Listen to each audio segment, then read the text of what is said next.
नमस्कार दोस्तों, सबसे पहले तो आप सभी को नए वर्ष की बहुत बहुत हार्दिक बधाई। और आप सभी के लिए जो ये नया वर्ष है यह 2021 आप सभी के लिए मंगलमय। चलते हैं अब अपने करंट अफेयर्स की ओर।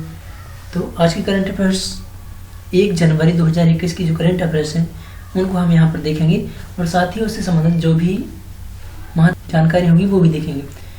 पहला क्वेश्चन है, हाल ही में भारत ने किस देश के बीच बाहरी अंतरिक्ष के शांतिपूर्ण उपयोग के लिए समझौता ज्ञापन मंजूरी दी? इसका सही आंसर है दोस्तों भूटान। भूटान की राजधानी है थिम्पू और यहाँ की जो मुद्रा है वो है गुल्ट्रम। नेक्स्ट क्वेश्चन है, हाल ही में 34वीं प्रगति वार्ता की अध्यक्षता किसने की? इसका सही आंसर है दोस्तों नरेंद्र मोदी। भारत की जो राजधानी वो क्या है? नई दिल्ली। प्रगति का फुल फॉर्म होता है proactive governance and timely implementation.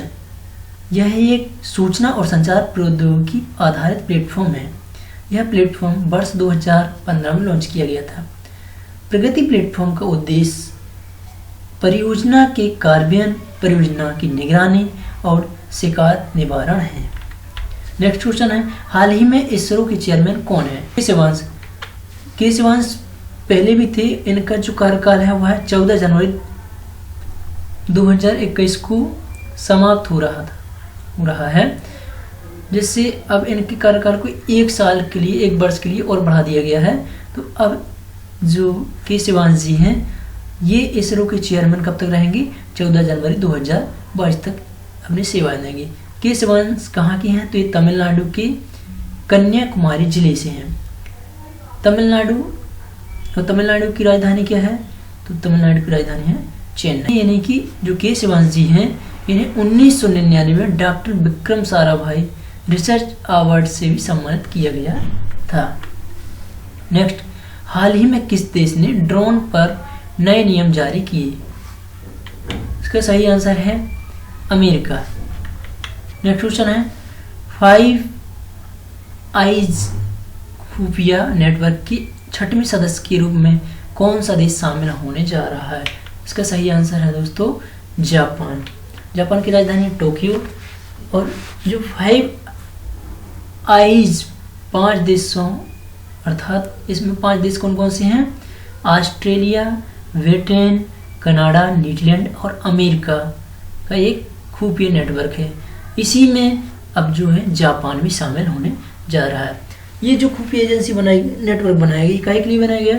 तो उत्तर कोरिया और चीन द्वारा उत्पन्न खतरों के जवाब के लिए इस सहयोगी नेटवर्क का गठन किया गया था। नेक्स्ट क्वेश्चन है, मिशन सागर थर्ड के एक भाग के रूप में भारतीय नौसेना का जहाज INS किल्टन किस देश में राहत सामग्री पहुंचाने के लिए पहुंचा था? इसका सही आंसर है दोस्तों कंबोडिया। नेक्स्ट क्वेश्चन है, एडॉप्ट ए हेरिटेज योजना किस केंद्रीय मंत्रालय के सहयोग से पर्यटन मंत्रालय द्वारा लागू की जा रही है? इसका सही आंसर है दोस्तों संस्कृति मंत्रालय। नेक्स्ट क्वेश्चन है, भारत का पहला गणकर्ता पार्क किस राज्य में स्थापित किया गया है? इसका सही आंसर है दोस्तों उत्तराखंड। उत्तराखंड में परागण कर्ता पार्क स्थापित किया गया है। भारत का पहला परागण कर्ता पार्क कहाँ पर स्थापित है? नैनीताल शहर में स्थापित किया गया है। नैनीताल कहाँ पर है? उत्तराखंड। उत्तराखंड की राजधानी क्या है? देहरादून। जो परागण कर्ता पार्क है यह 4 एकड़ में फैला हुआ है। इस पार्क में क्या है? इस पार्क में जो है तितलियां, मधुमक्खियों, पक्षियों और कीड़ों की 40 से अधिक प्रजातियां हैं। नेक्स्ट क्वेश्चन है, कितनी एजेंसियां हैं जो नॉट ग्रिड से रियल टाइम बेसिस पर डाटा प्राप्त कर सकती हैं? दोस्तों इसका सही आंसर है 10 कंपनी। 10 कंपनी ऐसी हैं जो नॉट ग्रिड से डाटा प्राप्त कर सकती हैं। तो ये 10 एजेंसियां कौन कौन सी हैं? ये 10 एजेंसियां हैं IB इंटेलिजेंस ब्यूरो। सेकंड है रा अर्थात research and analysis wing. Third केंद्रीय अन्वेषण ब्यूरो, प्रवर्तन निदेशालय, राजस्व इंटेलिजेंस विदेशालय, फाइनेंशियल इंटेलिजेंस यूनिट, केंद्रीय प्रत्यक्ष कर board, central board of exercise and customs, director general of central exercise and intelligence and narcotics control board. दोस्तों जो नॉट ग्रेड है, नॉट ग्रेड क्या है, इसका फुल फॉर्म है नेशनल इंटेलिजेंस ग्रेड। यह क्या है, एकीकृत इंटेलिजेंस मास्टर डाटाबेस स्ट्रक्चर है। भारत सरकार ने 31 दिसंबर 2020 से नेशनल इंटेलिजेंस ग्रिड को शुरू करने की योजना बनाई थी। इसकी स्थापना रियल टाइम डाटा के साथ संदिग्ध आतंकियों को ट्रैक करने तथा आतंकी मामलों को रोकने के लिए की जा रही है। नेक्स्ट क्वेश्चन है, हाल ही में केंद्र सरकार ने किस राज्य को अशांत घोषित किया है? इसका सही आंसर है दोस्तों नागालैंड।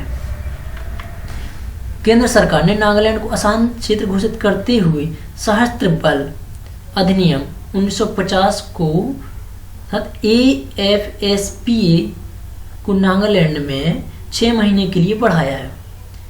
दोस्तों पहले भी नागालैंड में जो AFSPA है यह लगाया गया था, अशांत क्षेत्र घोषित किया गया था। यह जुलाई से स्टार्ट हुआ था, जो कि 1 जनवरी को खत्म हो गया। तो 1 जनवरी के बाद से फिर से दोबारा इसको अशांत घोषित कर दिया गया है। वर्तमान में ESF बहुत सारे राज्यों तथा कुछ केंद्र शासित प्रदेशों में भी है। तो वो राज्य कौन कौन से? असम, नागालैंड, अरुणाचल प्रदेश। अरुणाचल प्रदेश में केवल क्या है, तिरप, चांगलांग और लोंगडिंग जिले में, असम के 20 किलोमीटर की सीमा में है। मणिपुर में कहाँ कहाँ पर है? तो इम्फाल नगरपालिका क्षेत्र के अतिरिक्त इम्फाल नगरपालिका क्षेत्र को अशांत घोषित किया है। मेघालय में असम के साथ 20 किलोमीटर, मतलब असम के साथ जितनी 20 किलोमीटर की जो सीमा लगती है उसको भी क्या किया गया है, अशांत घोषित किया गया है। तथा जम्मू कश्मीर को भी अशांत क्षेत्र घोषित किया है। दोस्तों अगर आपने इस चैनल को लाइक नहीं किया है, सब्सक्राइब नहीं किया है, लाइक करें, सब्सक्राइब करें और शेयर करें, जिससे कि आपके दोस्तों तक जल्द से जल्द पहुंच सके और वो भी इस प्रकार से अपनी तैयारी जारी रख सकते हैं। दोस्तों अगर आपने लाइक सब्सक्राइब नहीं किया तो सब्सक्राइब करें, साथ ही उसके पास जो बेल आइकन है वो भी प्रेस करें, जिससे कि आने वाली वीडियोस होगी या फिर जो भी वीडियो होंगे उनकी नोटिफिकेशन आप तक जल्द से जल्द पहुंच सके। Thank you for watching.